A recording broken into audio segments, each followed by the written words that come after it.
অর্থনীতির বৈরী পরিবেশে ২০২৫-২৬ অর্থ বছরের জাতীয় বাজেটে আয়ের লক্ষ্যমাত্রা ৫,৬৪,০০০ কোটি টাকা। বরাবরের মতো মোট আয়ের সিংহভাগ আদায় করতে হবে জাতীয় রাজস্ব বোর্ড এনবিআরকে। টাকার অঙ্কে ৪,৯৯,০০০ কোটি টাকা। বাকি ৬৫,০০০ কোটি টাকা আসবে এনবিআর বহির্ভূত খাত থেকে। আগামী এক অর্থ বছরে কিভাবে, কোন খাতে, কোন নীতিতে এই আয় আসবে তা নিয়ে বিস্তারিত সাদাত হাবিবি সেতুর রিপোর্টে। এখন যে কোনো ব্র্যান্ডের পুরাতন এসি বদলে নতুন ওয়ালটন এসিতে উপভোগ করুন 25% ছাড়। ১,১৮,০০০ কোটি টাকার প্রস্তাব করছি। দেশের ৫৪তম বাজেট অর্থাৎ ২০২৫-২৬ অর্থ বছরে ব্যক্তি শ্রেণীর করমুক্ত আয়সীমা বাড়ানোর দাবি ছিল প্রায় সব পক্ষের। তবে বিষয়টি আমলে নেননি অর্থ উপদেষ্টা সালেউদ্দিন আহমেদ। ৩.৫ লাখ টাকায় অপরিবর্তিত রাখার প্রস্তাব করেছেন তিনি। তবে এটি ৩,৭৫,০০০ টাকা হবে ২০২৬-২৭ অর্থ বছরে।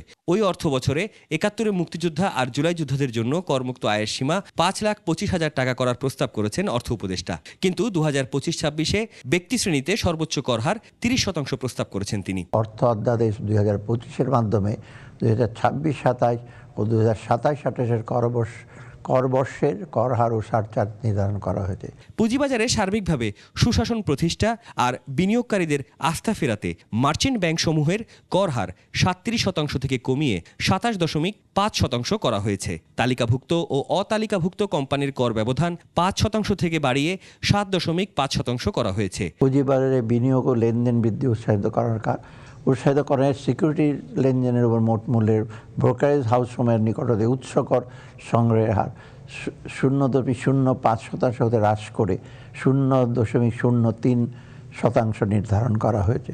পরিবর্তন এসেছে আমদানি ও ভোগ্যপণ্যর কর হারে। বাণিজ্যিক আমদানিকারকদের আগাম কর ৫% থেকে ৭.৫% উন্নীত করার প্রস্তাব করা হয়েছে। আগামী অর্থ বছরের জন্য বিদ্যমান ৬ স্তরের শুল্ক কাঠামো পুনর্বিন্যাস করে নতুন একটি স্তর ৩% যুক্ত করার প্রস্তাব করা হয়েছে।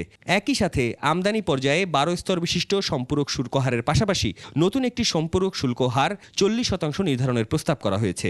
কর জাল সম্প্রসারণ, বিভিন্ন পণ্য ও পরিষেবার যথাসম্ভব একই হারে ভ্যাট নির্ধারণ করার বিষয়টি সক্রিয় বিবেচনাধীন রয়েছে। এছাড়া ১৫২টি পণ্যের আমদানি পর্যায়ে ২% হারে অগ্রিম কর আরোপের প্রস্তাব করেছেন অর্থ উপদেষ্টা ডক্টর সালেউদ্দিন। আবার ট্যারিফ যৌক্তিকীকরণে বিদ্যমান সকল ট্যারিফ মূল্য প্রত্যাহারের প্রস্তাব করা হয়েছে। কর অব্যাহতির সুবিধার মেয়াদ ৩০ জুন ২০২৫ তারিখে শেষ হবে এমন কতিপয় ক্ষেত্রে কর অব্যাহতির মেয়াদ বৃদ্ধি করা হয়নি। তবে খাদ্যদ্রব্য, সার, বীজ, জীবন রক্ষাকারী ওষুধ, তুলাসহ আরও কিছু শিল্পের কাঁচামালের ক্ষেত্রে বিদ্যমান শূন্য শুল্ক হার অপরিবর্তিত রাখা হয়েছে।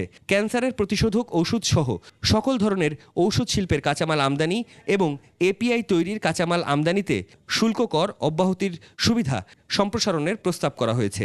পরিবেশ বান্ধব যানবাহন ব্যবহারে উৎসাহ দিতে ইলেকট্রিক গাড়ির ক্ষেত্রে পরিবেশ সারচার্জ আরোপ না করার বিধান রাখা হয়েছে। এর জন্য এই সকল খাততে প্রাপ্ত অনধিক ৫ লক্ষ টাকা পর্যন্ত আয় কর মুক্ত রাখা হয়েছে। তহবিল, এতিমখানা, অনাথাশ্রম ও ধর্মীয় উদ্দেশ্যে দানের উপর কর ছাড়ের পাশাপাশি ক্রেডিট কার্ডের মতো সেবাসহ ১২ ধরনের সেবায় এখন থেকে আয়কর রিটার্নের প্রমাণ দাখিলের শর্ত শিথিল করা হয়েছে।